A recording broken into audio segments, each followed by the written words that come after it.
Hi friends, welcome to English Study Point.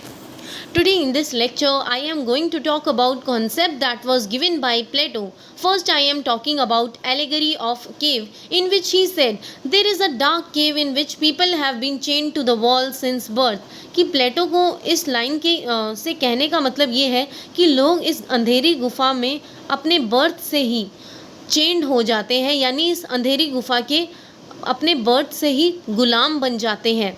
So Plato in lines को कहते समय एक आइडिया को यूनिवर्सलाइज करना चाहते हैं एंड बताना चाहते हैं कि लोगों का जब भी इस मटीरियलिस्टिक वर्ल्ड में जब भी जन्म होता है, सो लोग जो है इस मटीरियलिस्टिक वर्ल्ड के गुलाम बन जाते हैं. Then they can not look on the other side of the wall, कि मतलब लोग जो है इतना ज़्यादा इस मटीरियलिस्टिक वर्ल्ड के अंदर खो जाते हैं कि उन्हें पता ही नहीं चलता कि इस मटीरियलिस्टिक वर्ल्ड के बियॉन्ड जाकर भी कोई दूसरा वर्ल्ड है जिसे हम स्पिरिचुअल वर्ल्ड से एसोसिएट करते हैं. सो लोग जो है इस नॉलेज से इग्नोरेंट होते हैं. They perceive that these shadow objects are reality because they don't know anything else. कि जो उनको इस मटीरियलिस्टिक वर्ल्ड में जो भी उनको लोगों को अपने अराउंड दिखता है, लोग उसे ही जो है रियलिटी समझ बैठते हैं और उन्हें लगता है और उनको जो है इस मटीरियलिस्टिक वर्ल्ड के चीज़ों के बियॉन्ड जाकर कोई चीज़ों के बारे में पता नहीं होता. So they perceive that these shadow objects are reality, कि उन्हें लगता है कि जो भी उनके अराउंड है वो सब रियलिटी है, बट रियलिटी कुछ और होती है. And because they don't know anything else, क्योंकि उनको जो है नॉलेज ही नहीं होती, वो इस बात से इग्नोरेंट होते हैं कि इस मटीरियलिस्टिक वर्ल्ड के बियॉन्ड जाकर एक स्पिरिचुअल वर्ल्ड भी होता है.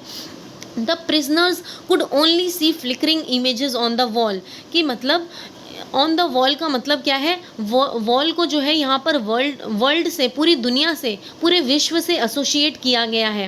एंड प्रिजनर्स को जो है कॉमन लोगों से एसोसिएट किया गया है. सो हम जो है मटीरियलिस्टिक वर्ल्ड के बंधक है, यानी प्रिजनर्स हैं, जिसमें हम चमकती हुई इमेजेस अपने अराउंड देखते हैं और हम जो है इससे बाहर जाने की कोशिश नहीं कर सकते. Then the prisoners could only see flickering images on the wall as they cannot move their heads, कि वो जो है लोग अपने हेड को जो है इस मटीरियलिस्टिक वर्ल्ड के बियॉन्ड जाकर मूव नहीं कर सकते, इसलिए जो है उन्हें जो भी इस मटीरियलिस्टिक वर्ल्ड में उनको उनके अराउंड दिखता है उसे ही सच मान लेते हैं. Then Whatever we see in front of us is shadows. जो भी हम अपने आँखों के सामने देख रहे हैं वो सिर्फ और सिर्फ कुछ नहीं है, बस परछाई है, illusion है. One of prisoners were freed from the chain and is made to turn and look at the fire.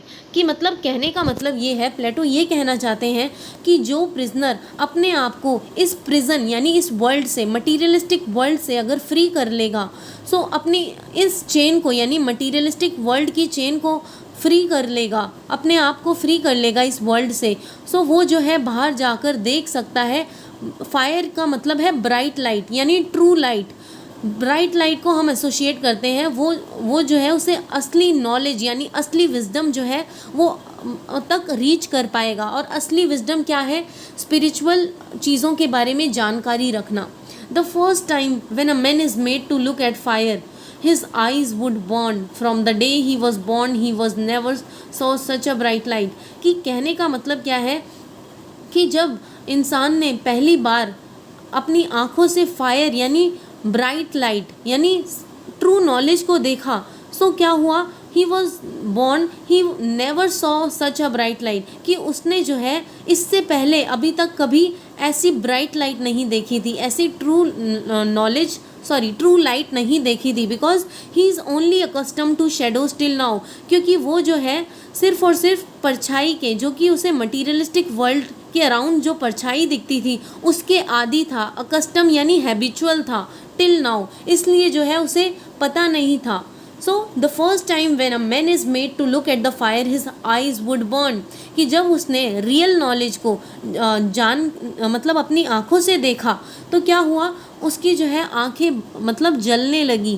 From the day he was born he was never, क्योंकि उसने जो है इससे पहले अभी तक सिर्फ और सिर्फ परछाइयाँ देखी थी, जो कि सिर्फ और सिर्फ इल्यूजन है. Then prisoners is freed and climbs out of the cave, कि अब क्या हुआ, प्रिजनर जो है अपने आप को फ्री कर चुका है और अपने आप को जो है इस केव से यानी इस अंधेरी केव से जो है इससे बाहर निकल चुका है। For the first time he is going to see the sun, और इस केव से बाहर निकलने के बाद उसने सबसे पहले सन को देखा, यानी ब्राइट चीज़ों को देखा। एंड ये ब्राइट चीज़ें सन जैसे कि ये सब मतलब सिम्बोलाइज करती है ट्रू नॉलेज को, असली ज्ञान।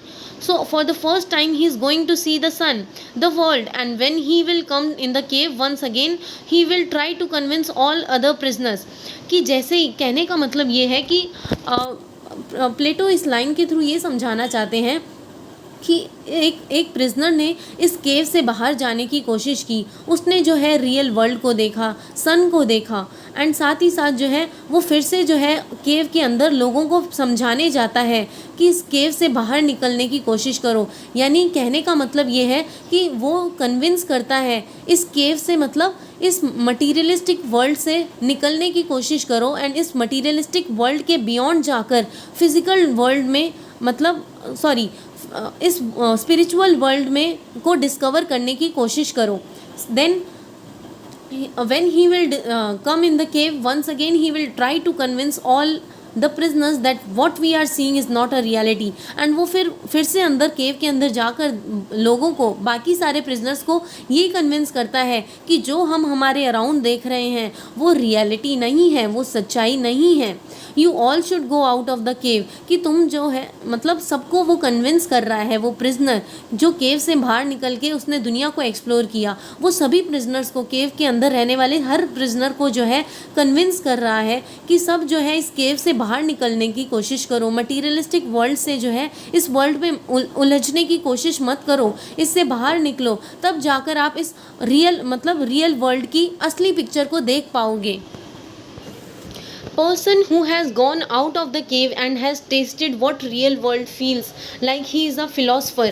कि मतलब प्लेटो का इस लाइन के थ्रू ये कहना है, जो इंसान इस, यानी जो प्रिजनर इस केव से बाहर निकलने की कोशिश करेगा, यानी इस मटीरियलिस्टिक वर्ल्ड से मतलब निकलने की कोशिश करेगा, वो जो है रियल वर्ल्ड के फ्लेवर को टेस्ट करके देख सकता है, एंड वो ही प्लेटो के अकॉर्डिंग एक फिलोसोफर है। And when he comes in the cave in order to tell his fellow prisoners that you should go out and take pleasure of the world outside. And फिर वही जो प्रिजनर एक बार केव से बाहर निकलता है और बाहर मतलब आउटर वर्ल्ड को एक्सप्लोर करता है, वो बाकी सारे मतलब वो केव के अंदर फिर से जाकर अपने फेलो प्रिजनर्स, यानी बाकी सारे प्रिजनर्स को जो है कन्विंस करने की कोशिश करता है, बोलता है कि तुम जो है इस दुनिया से बाहर निकलो एंड आउटर वर्ल्ड को एक्सप्लोर करो, उसे डिस्कवर करने की कोशिश करो, तभी तुम जो है असली लाइफ को जी सकते हो, असली लाइफ के मज़े ले सकते हो। Then when he try to pursue people inside the cave to move out of the cave, he is trying to tell them truth। कि जब वो प्रिजनर लोगों को कन्विंस कर रहा है कि मतलब केव के अंदर रहने वाले प्रिजनर्स को कन्विंस कर रहा है कि इस केव से, यानी इस मटीरियलिस्टिक वर्ल्ड से बाहर निकलो, वो क्या कर रहा है, लोगों को सच्चाई से कन्फ्रंट करवाने की कोशिश कर रहा है। Prisoners are the common man, कि यहाँ पर प्रिजनर्स जो है कॉमन मैन को सिम्बोलाइज करते हैं। Who are dependent on the false reality, वो प्रिजनर्स जो कि केव के अंदर रह रहे हैं वो फॉल्स रियलिटी के, यानी झूठी सच्चाई पर डिपेंडेंट है। The freed prisoner is a philosopher, जो प्रिजनर अपने आप को इस केव से फ्री कर चुका है वो एक असली फिलोसोफर है। And he actually come to know about the true reality, and उसने जो है असली सच्चाई को वो जान चुका है। Then of ideas, and he is trying to convince his fellow prisoners of the true realities. And अब वो क्या कर रहा है, बाकी सारे अपने फेलो प्रिजनर्स को कन्विंस कर रहा है कि ट्रू रियलिटी क्या होती है, उससे कन्फ्रंट करवाने की कोशिश कर रहा है, which the fellow prisoners can not see, जो कि फेलो प्रिजनर्स केव में रहकर कभी नहीं देख सकते ट्रू रियलिटी को। Then As a philosopher, job is to lead the ignorant people out of the cave into the true knowledge। कि फिलोसफर की जॉब क्या होती है कि लोगों को जो है अंधेरे से ज्ञान की तरफ लेकर जाना। सो मटीरियलिस्टिक वर्ल्ड से जो है ट्रू नॉलेज से कन्फ्रंट करवाना, ये फिलोसफर का काम होता है। Then now let's talk about theory of forms or ideas. It asserts that physical world that we see in front of us is not the real world. कि ये idea insist करता है, यानी जो फिजिकल वर्ल्ड है जो कि हम अपने सामने देख रहे हैं वो रियल वर्ल्ड नहीं है according to Plato. Instead ultimate reality exist beyond our physical world. कि प्लेटो का कहना है कि अल्टीमेट रियलिटी वो है जो इस मटीरियलिस्टिक वर्ल्ड से के बियॉन्ड है. देन अब प्लेटो बताते हैं दो रियल्स होते हैं. फर्स्ट, पहला physical realm, second spiritual realm. Then physical realm के बारे में बात करते हैं. Material stuff we see and interact with. कि फिजिकल रियल्म क्या है? जो मटेरियल स्टफ जो हम डे टू डे लाइफ में देखते हैं एंड जिससे हम इंटरैक्ट करते हैं, और ये जो है हमेशा चेंज होता रहता है और साथ ही साथ ये एक इम्परफेक्ट है. एंड स्पिरिचुअल रियल्म क्या है? कि ये एग्जिस्ट करता है फिजिकल रियल्म के beyond. And Plato calls this realm as the theory realm of forms और आइडियाज़. कि प्लेटो इस स्पिरिचुअल रियल्म को बहुत सारे नाम से एसोसिएट करता है कि realm as the theory, realm of forms, realm of ideas. Then physical realm is only a shadow object image of the true reality. कि फिजिकल रियल्म क्या है? ये जो मटीरियलिस्टिक वर्ल्ड है ये सिर्फ और सिर्फ जो है बहुत सारे ऑब्जेक्ट्स की शेडो है, यानी परछाई है, और ये जो है सिर्फ और सिर्फ असली रियलिटी की सिर्फ और सिर्फ कॉपीड इमेज है. So physical realm is only a shadow object image of the true reality. True things are forms. कि असली चीज़ें क्या है? फॉर्म्स है. Forms are abstract. एंड वो फॉर्म जो कि एब्स्ट्रैक्ट हो, जो कि सिर्फ और सिर्फ कन्फाइंड ना हो, एब्स्ट्रैक्ट हो यानी एडिशनल हो, they are perfect and unchanging. कि असली चीज़ें क्या होती है? एब्स्ट्रैक्ट होती है, परफेक्ट होती है, एंड वो जो है कभी चेंज नहीं होती. सो वो ये सारी चीज़ें हम एक स्पिरिचुअल वर्ल्ड में ही देख सकते हैं. It transcends time and space. जो कि टाइम और स्पेस के परे हो, ट्रांसेंड करे. Then whatever you see in front of you is a physical object. कि जो तुम अपने सामने देखते हो वो कुछ नहीं है, वो सिर्फ और सिर्फ मटीरियलिस्टिक वर्ल्ड की परछाई है जिसे हम फिजिकल ऑब्जेक्ट से एसोसिएट करते हैं. Then ideas concepts in our brain are true real whereas all the earthly things are merely copy. कि प्लेटो का कहना है जो भी आइडियाज़, जो भी कॉन्सेप्ट्स जो हमारे माइंड में होते हैं वो सारे सच हैं और वो सारे रियल हैं, और बाकी सारी चीज़ें जो कि अर्थली चीज़ें हैं वो सारी की सारी ओरिजिनल की कॉपी है. जिसे प्लेटो ने बोला this is theory of mimesis, जिसे हम बोलते हैं imitation. Whatever we see in front of us is the copy of the reality. जो भी हम अपने अराउंड देखते हैं इस मटीरियलिस्टिक वर्ल्ड के, जो भी हम अपनी आंखों के सामने देखते हैं वो कुछ नहीं है, बस रियलिटी की कॉपी है, यानी रियलिटी से कॉपी किया गया है जो कि हमारे ब्रेन में एग्जिस्ट करती है. इससे ज़्यादा और कुछ भी नहीं है. Then Plato views on poetry. अब हम बात करते हैं कि प्लेटो क्या सोचते थे पोइट्री के बारे में. Art is mere an imitation therefore it is deceptive.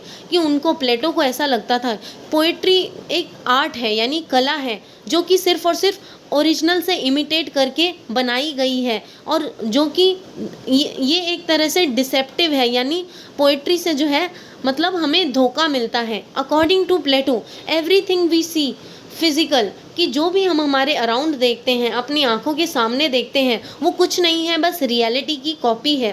The actual thing is there in the realm of forms. जो असली चीज़ है वो फॉर्म मतलब वो जो है फॉर्म्स के अंदर है. The actual thing is there in the realm of forms. So forms मतलब स्पिरिचुअल फॉर्म में जो है एक्चुअलिटी कहीं ना कहीं लाई करती है. Then chair exist in an idea. कि सबसे अच्छा एग्जाम्पल है कि हम जो है अपने माइंड में देख लेते हैं कि हमें जो है हमारे माइंड में एक आइडिया आता है चेयर का, फिर हम क्या करते हैं उससे जो है मतलब it exist as an object. कि वो चेयर जो है कहीं ना कहीं इस वर्ल्ड में एग्जिस्ट कर रही है ऑब्जेक्ट के तौर पे. Then chair we see in front of us is an imperfect version of the perfect version of chair. कि जो चेयर हम अपने सामने देखते हैं, अपनी आंखों के सामने देखते हैं, वो कुछ नहीं है, वो परफेक्ट वर्जन का इम्परफेक्ट वर्जन है. Art is not good because it is thrice removed from reality. कि आर्ट यानी कला यानी पोएट्री वो अकॉर्डिंग टू प्लेटो अच्छी नहीं है, बिकॉज वो जो है रियलिटी से बहुत दूर है और कहीं ना कहीं डिसेप्टिव है, यानी धोखा देती है पोएट्रीज। देन माइंड कि मतलब हमारे माइंड में जो है चेयर का आइडिया आता है, फिर हम जो है चेयर को मतलब अपनी आंखों के सामने देखते हैं और फिर क्या करते हैं, चेयर को जो है हम अपने माइंड से सोचते सोचते उसे जो है रियलिटी के अंदर कन्वर्ट कर देते हैं, यानी उसे जो है चेयर को बनाते हैं। It makes us believe that imitation is reality, कि हमें जो है शैडोज़ वगैरह हमें ऐसा बिलीव करने पर मजबूर कर देती है कि जो भी कॉपी करी हुई चीज़ें हैं हम उसे ही रियलिटी समझ लेते हैं। देन पोइट्री एनकरेजेस पैशन, कि पोइट्री से क्या होता है, मतलब प्लेटो जो है पोइट्री को क्रिटिसाइज़ कर रहे हैं एंड वो बताते हैं कि पोइट्री जो है पैशन, लोगों को पैशनेट बनाती है एंड हमारे इंटेलेक्चुअल माइंड से ज़्यादा जो है हमें फिर पोइट्री के थ्रू हमारा पैशन हमें रूल कर रहा होता है। We need to feel divinely, कि हमें जो है इस तरह से फील करना चाहिए कि हम जो है भगवान के मतलब डिवाइनली इंस्पायर्ड है, यानी हमें जो है गॉड ने इंस्पायर किया ये सब लिखने को। Only then good poetry is going to come from our heart, कि तभी जो है अगर हम इस तरह से फील करेंगे कि ये सब जो भी हम लिख रहे हैं ये सब सिर्फ और सिर्फ हम मतलब डिवाइन इंस्पिरेशन के थ्रू ही हम अच्छी पोएट्रीज़ को क्रिएट कर पा रहे हैं, फिर तभी हम पॉसिबल हो पाएगा अकॉर्डिंग टू प्लेटो कि हम जो है हम मतलब हमारे माइंड से जो है एक अच्छी पोएट्री का मतलब क्रिएशन हो रहा है। Then good poetry is going to come from our heart. Then poetry is not a craft that can be learned and practiced, but rather it is a result of divine inspiration, कि प्लेटो को कहना है कि poetry जो है कोई craft नहीं है दैट कैन बी लर्न, जिसे लर्न या फिर प्रैक्टिस किया जा सके, ये एक रिज़ल्ट है डिवाइन इंस्पिरेशन का, कि भगवान हमें इंस्पायर करते हैं एंड फिर जो है हम अपने हार्ट के थ्रू एक अच्छी पोइट्री का जो है प्रोड्यूस कर पाते हैं। Poetry is not rational, poetry के अंदर कोई रैशनल यानी रीजनिंग नहीं होती, लॉजिक नहीं होता, ये जो है इमोशनल होती है। It can not be relied upon, कि इस पर जो है पोइट्री पर रिलाई नहीं करना चाहिए, as it is not the result of conscious and considered judgement. इसका कहने का मतलब ये है कि पोइट्री पर इसलिए नहीं रिलाई करना रिलाई नहीं किया जाना चाहिए क्योंकि जो है लोग जो है अपनी इमेजिनेशन के थ्रू जो है पोइट्रीज़ को क्रिएट करते हैं, जैसा उनका मूड होता है उस तरह से वो क्रिएट कर देते हैं। सो ये जो है मतलब it is not the result of conscious, कि मतलब एट द प्रेजेंट मूवमेंट जो चल रहा है उसके बारे में नहीं लिखा जाता, लोगों की इमेजिनेशन उनके मूड्स पर डिपेंड करती है पोइट्रीज़। सो इसलिए जो है प्लेटो इनको मतलब पोइट्रीज़ को मतलब ट्रू नहीं समझते। It deviate people from the task of what is right, कि ये लोगों को कहीं ना कहीं डेविएट यानी डिस्ट्रैक्ट कर देती है कि मतलब फ्रॉम द टास्क, कि जो भी उनका काम है मतलब क्या सही करना चाहिए। सो पोइट्रीज़ के थ्रू जो है लोग डिस्ट्रैक्ट हो जाते हैं from the task of what is right, कि लोग जो है क्या मतलब लोगों के लिए क्या सही है। सो पोइट्री जो है उन्हें डेविएट यानी डिस्ट्रैक्ट कर देती है। Then when we indulge in art we throw away the reason, अगर कोई इंसान आर्ट के अंदर इंडल्ज हो जाएगा तो उसके अंदर जो है रीज़न करने की कैपेसिटी नहीं रहेगी। And we indulge in path of emotion, and फिर जो है हम मतलब क्या होगा, पोइट्रीज़ के थ्रू जो है इमोशंस प्रोड्यूस होंगे। सो जिसके थ्रू हम जो है रीजनिंग और लॉजिक नहीं लगा पाएंगे, जो कि अकॉर्डिंग टू प्लेटो इमोशंस का क्रिएट होना वो भी पोइट्री के थ्रू लोगों के अंदर वो बहुत गलत बात है। Then poetry and all other art is useless, कि अकॉर्डिंग टू प्लेटो कहते हैं कि पोइट्री और अदर आर्ट वो सब यूजलेस है, क्योंकि इट एड्स, ये पोइट्री वगैरह या फिर आर्ट कोई नॉलेज को ऐड नहीं करती, नॉलेज हम इससे गेन नहीं कर सकते और इसका कोई पर्पस भी नहीं है हमारी लाइफ के अंदर, इतनी यूज़फुल भी नहीं है। It led emotion rule over intellect, कि हमारी ये इंटेलेक्चुअल कैपेसिटी को जो है डिक्लाइन करती है और इंटेलेक्चुअल कैपेसिटी के अकॉर्डिंग हम जो है किसी चीज़ में जो है रीज़न या फिर लॉजिक के थ्रू जो है चीज़ों को सॉल्व नहीं कर पाते, बल्कि बहुत ज़्यादा पोइट्री के थ्रू हम इमोशंस में जो है कहीं ना कहीं बह जाते हैं। Then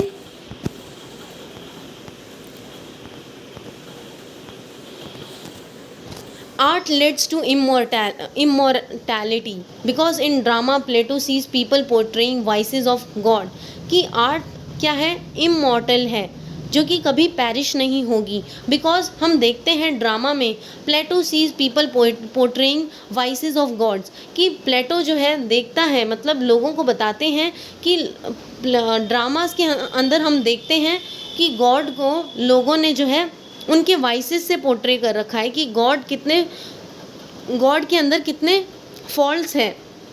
teaching audience immoral lesson, इसके थ्रू क्या होता है, पोइट्री के थ्रू यानी आर्ट के थ्रू जो मतलब प्लेटो बताना चाहते हैं कि कहीं ना कहीं आर्ट या फिर पोइट्रीज जो है लोगों को इमोरल लेसन देती है, यानी डिसऑनेस्ट लेसन जो है लोगों को प्रोवाइड करती है poetries. And short poetry because he believe poetry eliminates the ego, कि पोइट्री जो है ईगो को जो है रिमूव कर देती है। यहाँ पर ईगो जो है एटीट्यूड वाला ईगो नहीं है, मतलब ये जो है हमें मतलब एट द मूवमेंट कैसे सोचना चाहिए उससे हमें डेविएट कर देती है। इट प्रमोट्स सेंशुअलिटी, यानी पोइट्री जो है सेंशुअलिटी को यानी लोगों के अंदर सेक्सुअल फीलिंग्स को जो है इवोक करती है, इरोटिसिज्म को। इट क्रिपल्स द इमेजिनेशन, कि हमें जो है सोचने मतलब हमारी इमेजिनेशन को कहीं ना कहीं डिस्टरप्ट कर देती है पोइट्री, क्योंकि हम इमोशंस में इतने खो जाते हैं कि हमारी जो इमेजिनेशन है कहीं ना कहीं जो है मतलब हम अच्छे वे से, जिस वे से हमें इमेजिन करना चाहिए चीज़ों को, हम इमेजिन नहीं कर पाते। इट डिस्टॉर्ट्स रियलिटी, ये हमें जो है रियलिटी से बहुत दूर लेकर चली जाती है। सो हमें जो है पता नहीं चलता कि असली में रियल वर्ल्ड है क्या।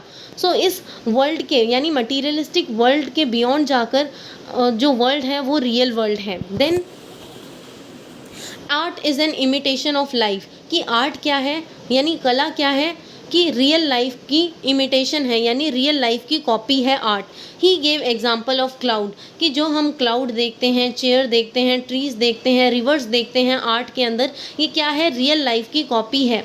माइमेटिक criticism look literary work as personalization, कि माइमेटिक क्रिटिसिज्म के अकॉर्डिंग लिटरेरी वर्क क्या है, पर्सनलाइज है, यानी इसमें क्या होता है, लोग मतलब जो ओरिजिनल चीज़ें हैं उसको नया फ्लेवर दे के खुद पर्सनलाइज कर लेते हैं, पर्सनलाइज करने के साथ साथ डीपर्सनलाइज कर लेते हैं। यानी कोई भी आर्ट है, अगर कोई चीज़ मतलब आर्ट जो है वो कोई ओरिजिनल आर्ट की कॉपी करके उसमें नया फ्लेवर ऐड करके वो उसे पर्सनलाइज कर देता है, एंड फिर रीडर्स को जब वो दिखाता है तो इस वे से ये डीपर्सनलाइज हो जाता है। एंड साथ ही साथ इमिटेट करते हैं, रियल चीज़ों को इमिटेट करने की कोशिश की जाती है एंड अपने अकॉर्डिंग जो है इंटरप्रेट करने की कोशिश की जाती है।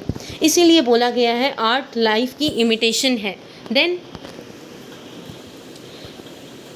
फ्रेंड्स, इसी के साथ ये लेक्चर ओवर होता है। And friends, please don't forget to like, share, comment and subscribe. You can very well find my previous lecture from my channel's playlist. Thank you friends for listening.